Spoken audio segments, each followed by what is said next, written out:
Station की अपराधी दर्जन भर थाने 35 किलोमीटर की दूरी तय करते हुए लगभग दर्जन भर लोगों को घायल किया, जिसमें एक की मौत हुई है। लेकिन बावजूद इसके पुलिस के हाथ अब तक खाली। बीजेपी सड़क पर उतर चुकी है यह कहने के लिए, बीजेपी अब साफ तौर पे कहने के लिए कि जंगल राज है। ये मैं नहीं कह रहा हूँ, ये बीजेपी का कहना है। वहीं दूसरी ओर जो सत्ता पक्ष के हैं, आरजेडी के नेता का कहना है कि यह बीजेपी की साजिश है। क्या कुछ कहना है, हम बात करेंगे इनसे। राजवंशी महतो जी का कहना है कि ये बीजेपी की ही साजिश है, क्या कहेंगे? देखिए, ये अपराधियों के बचाव में उनका यह जो वक्तव्य है, शुद्ध रूप से अपराधियों के बचाव में। सच मामले में हम कहें तो आज जो बिहार का स्थिति है, बिहार में जो सरकार है, हम कहते थे कि जनता के लिए, जनता के सहयोग से जनता की सरकार, लेकिन आज ठीक उसका परिभाषा बिहार में बदल गया है। अपराधी द्वारा संचालित, अपराधियों के सरकार, अपराधियों द्वारा निर्देशित और अपराधियों के लिए अपराधी की सरकार, आज यह चरितार्थ करता हुआ आज बिहार का संपूर्ण स्थिति वही कमोवेश दिख रहा है। जो पटना में बीते दिनों हुआ था, डीएसपी का कॉलर पकड़ लिया गया, पुलिसकर्मी को थाना से भगा दिया गया, वो बालू माफिया के द्वारा। और वो जो कभी जदयू का एमएलसी हुआ करता, लालू जी का एमएलसी हुआ करता था, उसके नेतृत्व में बालू माफिया के द्वारा थाना में घुसकर थानेदार के साथ वसूली। आज कहीं न कहीं पूरे बिहार में अपराधियों का मनोबल चरमोत्कर्ष पर है। नीतीश जी का कहना कहीं न कहीं डाउन है। नीतीश जी का कहना है कि जनता राज है, आप क्या कहेंगे? ये शुद्ध रूप से जो दिख रहा है, ये जनता राज नहीं, यह गुंडा राज। शायद उसी गुंडा राज को वह जनता राज के रूप में जानते हो, परिभाषित करना चाहते हैं। आप ही के पक्ष के नेता जो हैं वो कह रहे हैं कि जंगल राज है। नहीं, जंगल राज तो 2005 के पहले था।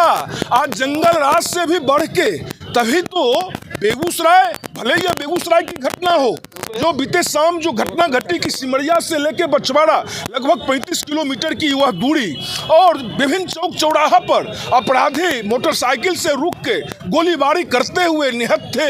गरीब, बेबस, लाचार इंसान पर गोलीबारी करते हुए और चलते बना। इस बीच में 6-6, 7-7 थाना पड़ता है, दर्जन भर थाने हैं, दर्जन भर आधे दर्जन थाने हैं।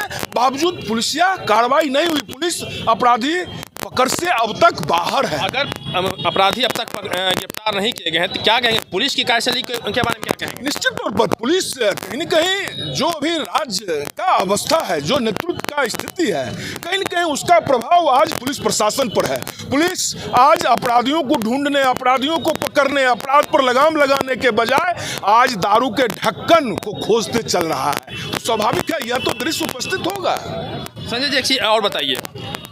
पुलिस कप्तान योगेंद्र कुमार ने लगभग आधा दर्जन पुलिस पदाधिकारी पे गाज गिराया है, उनको सस्पेंड किया है। तो क्या सिर्फ जो गश्ती में थे पुलिस पदाधिकारी, सिर्फ उन्हीं पे गाज गिराना चाहिए या फिर थानेदार पे भी गाज गिराना चाहिए? क्या फिर एसपी साहब की जिम्मेदारी नहीं है क्या? देखिए, ये कहीं न कहीं पुलिस प्रशासन के द्वारा एक आई वॉश, आँख धूल झोंकने के लिए, नहीं तो हम पूछते हैं, इतना बड़ा घटना घट गया, कहाँ थे थानेदार, कहाँ थे एसपी?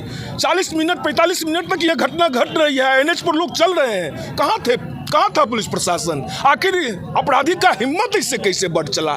कहीं न कहीं जिम्मेवार इसके आला अधिकारी भी हैं, राज्य के जो नेतृत्व करता है उनका भी नैतिक जिम्मेवारी है। आज आपके केंद्रीय मंत्री भी आ रहे हैं। हाँ, केंद्रीय मंत्री अभी कुछ देर पहले नेता प्रतिपक्ष माननीय विजय कुमार सिन्हा जी भी घायल, सभी जो गोलीबारी में घायल हुए हैं उनको अशोक शर्मा जी के यहाँ और सदर अस्पताल में जो घायल थे और वहाँ से गए हैं। देर रात हमारे पूर्व के उद्योग मंत्री, राष्ट्रीय प्रवक्ता माननीय सैयद शाहनवाज हुसैन जी आए थे, वो भी घायल लोगों से जाके उनका कुशल क्षेम जानने का प्रयास किया, समुचित इलाज हो इस हेतु उन्होंने चिकित्सा पदाधिकारी को निर्देशित करने का काम किया।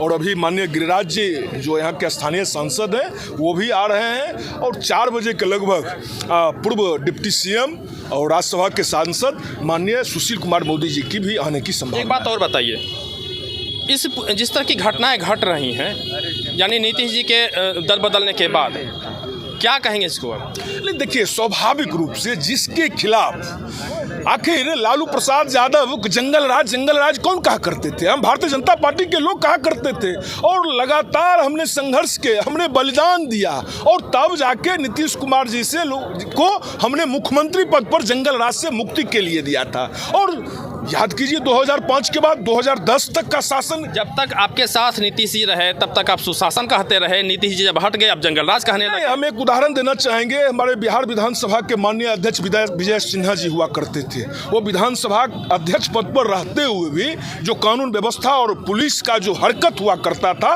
उस पर उन्होंने सवाल उठाने का हम आपके जो केंद्रीय मंत्री हैं, जो यहाँ के सांसद हैं गिरिराज सिंह, हम उनके बारे में कहेंगे कि अभी जैसे नीतीश कुमार ने पलराज जी से बदला है, इससे पहले भी तो यहाँ पे हत्याएं हो रही थी, लूट हो रही थी, उसके बारे में आप कभी मंत्री जी ने कुछ नहीं कहा? नहीं, ऐसा कुछ नहीं है। जब कहीं कुछ घटना घटित हुआ है, हमारे भारतीय जनता पार्टी के वो चाहे विधायक हो, सांसद हो, मंत्री हो, सारे लोगों ने मुखर प्रखरता के साथ उसको कंडेम करने का काम किया है, उसका विरोध करने का काम। बेगूसराय में नैटी का लूट का मामला हो, जो नैटी पहनकर जो चोरी हुई है उसका मामला हो, सिटी कार्ड के 5 लाख का मामला हो, इस पे कभी गिरिराज सिंह ने कुछ नहीं कहा, क्यों?